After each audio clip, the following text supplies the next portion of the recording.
Have you discovered that money reacts like a well-trained animal and only obeys those who know how to call it with the right vibration?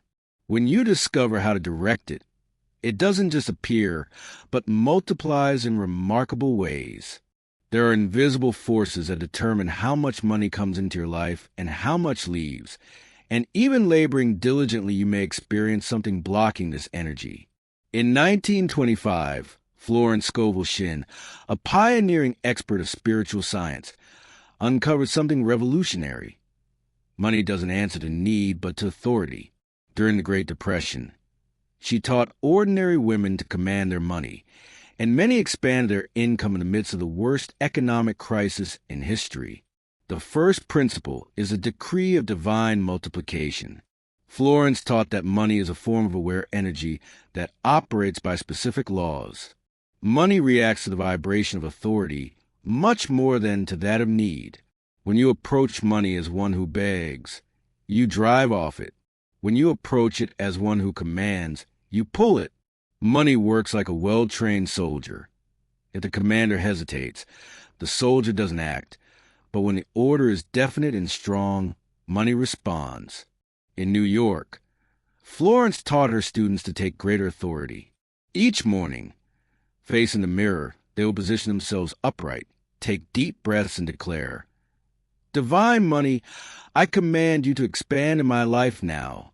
You stream toward me from all possible directions because I am a flawless conduit of infinite abundance." The key was in the power within the command, which needed to resonate as an irrevocable decree. Another vital component is healing the relationship with money. Florence said that money has emotional memory and that our energy toward it makes impressions that determine whether it approaches or distances itself. If for years you've addressed money through fear, resentment, or guilt, it's as if you've chased off an expected guest. Most people have been summoning money with a voice of scarcity and shame. Before commanding your money, Florence taught reconciliation with it. In silence, her students would say, "Dear money, pardon me for having seen you as my enemy. Today I acknowledge that you are divine energy wanting to manifest itself through me. I honor you, esteem you, and embrace you into my life." This exercise was profound vibrational reset that totally shifted a person's vibration. Moving forward in this direction, Florence developed the energetic operation of poverty beliefs. Beliefs about money are like invisible roots that establish how much your prosperity can grow. You can labor intensely, but if the roots are diseased, the tree will never produce abundant fruit. No one is born with poverty consciousness. We inherit them from family conversations and childhood stories. Phrases like "money is dirty" or "to earn money you must suffer" install themselves in the mind as internal laws. The process commenced with silence, where Florence asked them to examine, "What belief about money have I received and still carry?"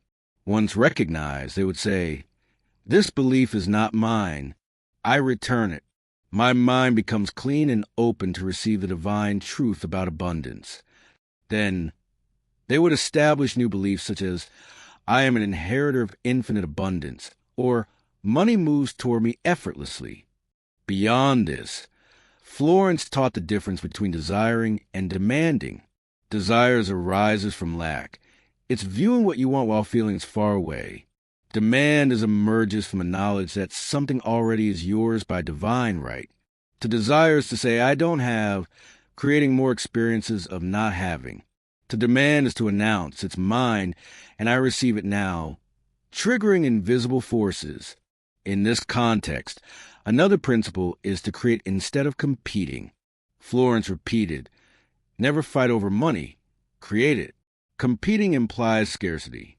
Creating implies infinite abundance, knowing that you can produce new opportunities. When you compete, you concentrate on what others have. When you create, you connect with the infinite source, with unique original ideas.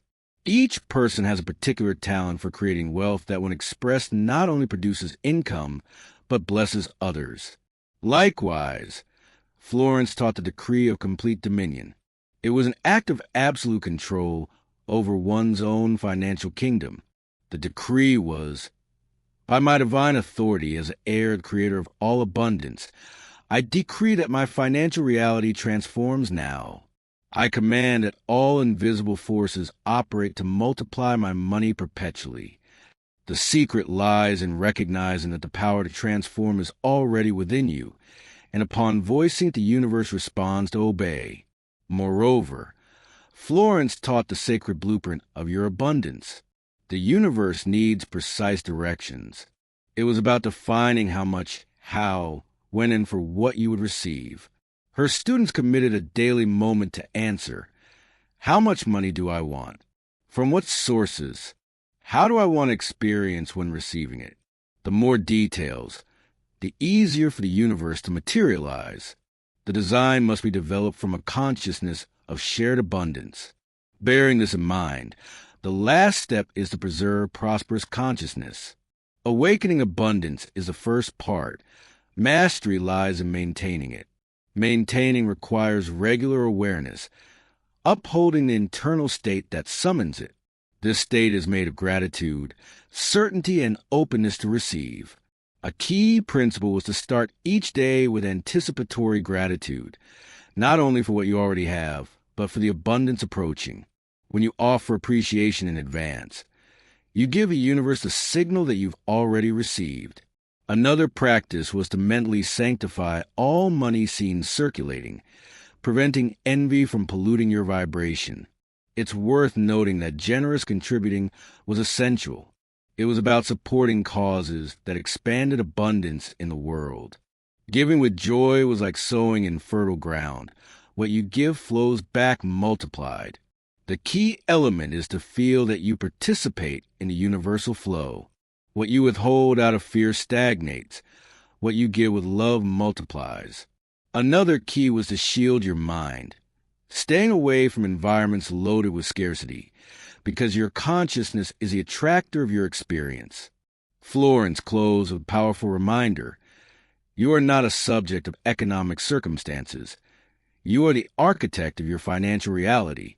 Money is your servant and ally.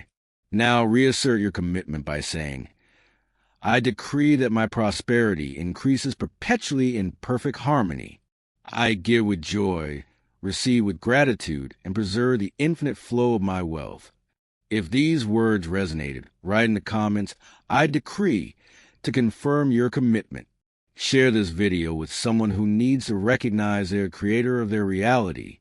Subscribe to the channel and enable the bell, because I will unveil more principles that can multiply your prosperity.